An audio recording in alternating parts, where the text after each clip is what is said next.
Hello, and welcome to the Bad Spot. Now, I'm still on season break from the campaign, and I am very much enjoying a breather, but I did promise you all some shorter content before we pick up the story in the new year. So here's one I get asked for a lot, which is a behind-the-scenes look at how I make the show. So here we go. Strap yourselves in and prepare to be thoroughly underwhelmed to learn just how prosaic my approach is. And just a quick note that there are heavy spoilers for episode 14 and very mild spoilers for the finale during these time codes. So if you haven't listened to those episodes yet, maybe skip those parts. Okay, firstly, I make the show guided by some principles that exist outside of the game. They are: the show must be enjoyable to make and watch, make decisions based on what is the most interesting for the story, and join the dots. I'm very much aware that many successful actual plays are 7 hours long per episode and everything is left in. There's table talk, there's looking up the rules and all that stuff. Now, I get why that's popular, but that's not personally what I enjoy. And I wanted the Bad Spot to be as lean as humanly possible, with all the pauses and all the looking up of rules left on the cutting room floor. I wanted this to be a slick, punchy show that is enjoyable to tune into, rather than endless hours of just me dicking about. Again, I do get why people enjoy the other approach, but personally, outside of very few exceptions, I don't. So ultimately, I wanted to make a show that I wanted to watch, and it has to be enjoyable to make. More on that later. So if I'm making a show with more story and less game, I've got to make the story compelling. So that means trying my hardest to put the story first. And that means making choices that may not be optimal for the game or me as a player, but present the most dramatically interesting possibilities. It also means trying to structure my play like you would a story, which isn't always possible because I am playing a game after all, but that is always at the back of my mind. And lastly, you've heard me talk about joining the dots before, which is just a way to try and make everything in the story matter. Not everything will, and you shouldn't try and force it, but by trying to connect the strands of narrative, you will ultimately make a richer and more fulfilling story. Or a dreadful, tangled mess, whatever. Anyway, in the words of Groucho Marx, those are my principles, and if you don't like them, I have others. Actually making the show takes about a week. When I first started, I made the show very differently. For the first 5 episodes, I just sat down, turned the mic on, and played. And I'll be honest, it was a fucking nightmare. I found out very quickly that I am not good enough to just fire this stuff off the top of my head in a steady flow, but I absolutely tried my hardest. And what this resulted in was about 5 minutes of usable play to every 20 minutes of false start and frustrated silence whilst I tried to kind of figure out what every single dice roll and oracle result meant. My audio files ended up being 3 or 4 hours long, and I just have to cut out these huge swathes of nothing, and then what was left was stilted and disjointed, and I ended up having to re-record whole sections, and it just wasn't in line with that first principle. It wasn't enjoyable to make, and it certainly wasn't enjoyable to listen to. So I made an adjustment, a very simple adjustment, and that was to just play the game the way that I wanted to play, and then try and adapt that into a podcast. So that means I play and record the game in sections spread across several days. So here I am recording the season finale. I will have started a Google Doc for the episode with the tale from the drift, the intro, and also the recap of what happened last week. And I'll also have made some notes about the first scene and maybe some loose ideas about where the story could go. They rarely go that way, but it's good to have an out. I have my iPad set up to my left there, and I'll refer to that and add to the doc as I go. And I just play, and I play until I get stuck. And when I get stuck, I will save the file and just walk away and let the story and what's happening marinate in my brain whilst I go about my life. And that's what you're seeing here. I'm doing this in sections, and I'm using the breaks to work out what would be the most interesting for the story and the characters, and I'm always turning it over in my head. If there's something I want to take the time to get right, I will pause the recording and make some notes to make sure that I'm including everything that I want to get across, like perhaps little bits of description or character beats. And of course, the amazing thing about this system is the dice and the oracles will then send the story and any ideas I've had ricocheting off in wild directions, or add in twists and complications that I then have to fold into what is going on. And that is honestly why I love this game so much. Playing the game this way, the way I would if I wasn't making a show, is way more enjoyable for me as an experience, although turning it into a show is admittedly a lot of work. But I think it makes for a better show overall.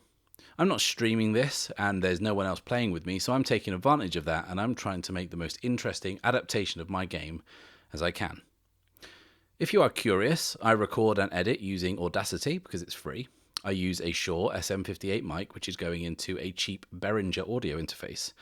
I'm running Audacity on my wife's positively antique MacBook, which I honestly can't believe is still running. It doesn't even run Chrome anymore, it's so old. Game-wise, I initially used pen and paper to track everything, but as I've shown you before, it was chaos. So I then thought about a virtual tabletop, but I just use Google Docs. It's slightly more challenging for me to keep track of everything, but it works for me, and I can update it wherever I am because I have it on my phone. And I also have the dice roller on my phone too, as well as the Starforged PDF. So if I'm kind of idly thinking about things whilst I'm at work or walking the dog or whatever, I can just roll some dice, look up a move or an oracle, and then add a note to the doc. Because I take this approach, I can really focus on those character beats or big story moments. For instance, in episode 14, we began with Archer having activated an iron gate. Now, that's how episode 13 ended, and I took the time between recording to think over the possibilities, and I knew that this was a huge character moment for Archer, that he had the chance of an escape, a way out of immediate danger, when he was himself at his lowest point, both physically and spiritually.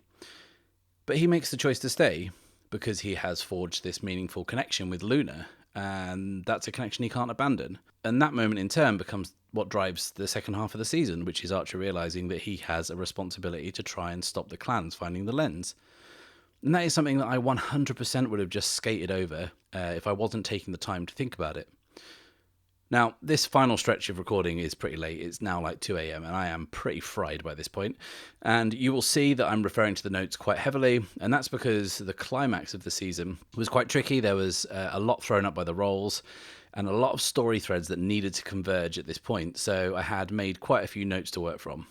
And there, the recording has wrapped, and that is the face of a man who is both very satisfied that it's over and is also praying that there's not a problem with the recording.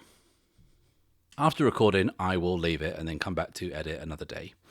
The audio editing is usually a short process, and that's because I've taken breaks and been a bit more considered about what I'm recording, so it's mainly just putting the sections together with some trimming here and there. I have hacked out whole sections, removed storylines that didn't go anywhere, and also re-recorded some parts, but in the whole, it's pretty straightforward.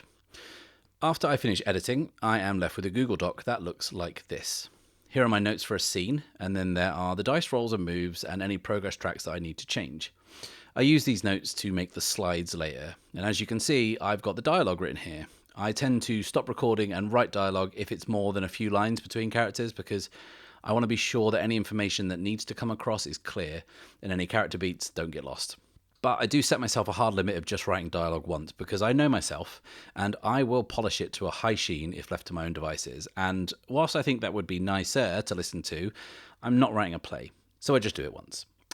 This is from the scene where they are planning the prison break, and there was a lot of detail and a lot of information to get across, so I wrote it down because it would be confusing otherwise, and I would personally just forget what was going on.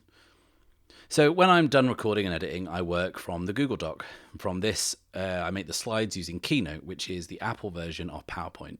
It just came free on my iPad, so I use that. There are probably better ways to do this, but this is what I'm doing. In Keynote, I make all of the oracle rolls, the progress tracks, and also all of the dialogue. And the dialogue looks like this, in this format and in this font, because, fun fact, this is the industry standard for movie screenplays, and I thought that would be a nice touch. The dice rolls are done using an iOS app that I just found on the App Store, and honestly, it's pretty cool. You can change the backgrounds and the colours of the dice and whatnot, and I made the decision very early on that I didn't want to be describing the dice rolls all the time. And this is a visual medium, so I don't want to waste anyone's time saying, like, I rolled a 6 on the action dice and a 4 and a 10 on the challenge dice, whatever, because you guys can just see it. I don't want to bore you with those details.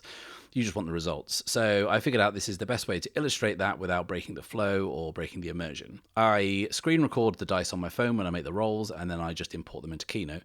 Honestly, I do this whole channel pretty much just on my phone and iPad. It's very basic. Once I have all the slides and all the rolls made up, I edit it all together with iMovie using, you guessed it, my iPad. I worked on and off as a filmmaker for a few years, and I cut my teeth using an old package called Final Cut Pro 4, I think it was. And honestly, iMovie is really actually pretty good. There's a great book on digital filmmaking by Academy Award nominee Mike Figgis, and there's a great section in there where he's talking about how amazing some of these free tools are. And he specifically mentions iMovie as a tool that people easily dismiss as being basic, but it's actually super accessible, and you can do a lot with it. This is the quickest part of the process, because I'm just dropping in the slides over the audio. There's not really much more to it than that. The like, subscribe animation is a free one I got off YouTube, and I found there's a whole ton of stuff on there for free if you just kind of know where to look. The music for the show is made by me using loops on GarageBand on, you guessed it, my iPad. Before the first episode, I just kind of messed around with a few bits and pieces until I found something I liked, and for me it was a loop of an Afghan instrument called, I think it's called a rabab. And I matched that up with a drum loop that I chopped up a little bit, and then I had this kind of nice blend of a modern processed drum beat with a traditional folk instrument, and I really liked that. Then I just found a hip-hop percussion loop that I thought was pretty nice, and that was it, frankly. The tails from the drift music is once again made using GarageBand, and these were some ambient pads that I just kind of slowed all the way down to kind of give this kind of cosmic, ethereal vibe, and I think it works pretty well. And honestly, that is really it. There are probably more efficient ways of doing all of this, so be sure not to let me know what those are in the comments. But please do like this video, subscribe, and click the little bell so you can be notified when I drop more content or when the campaign resumes in the new year. Until next time, it is farewell and safe passage.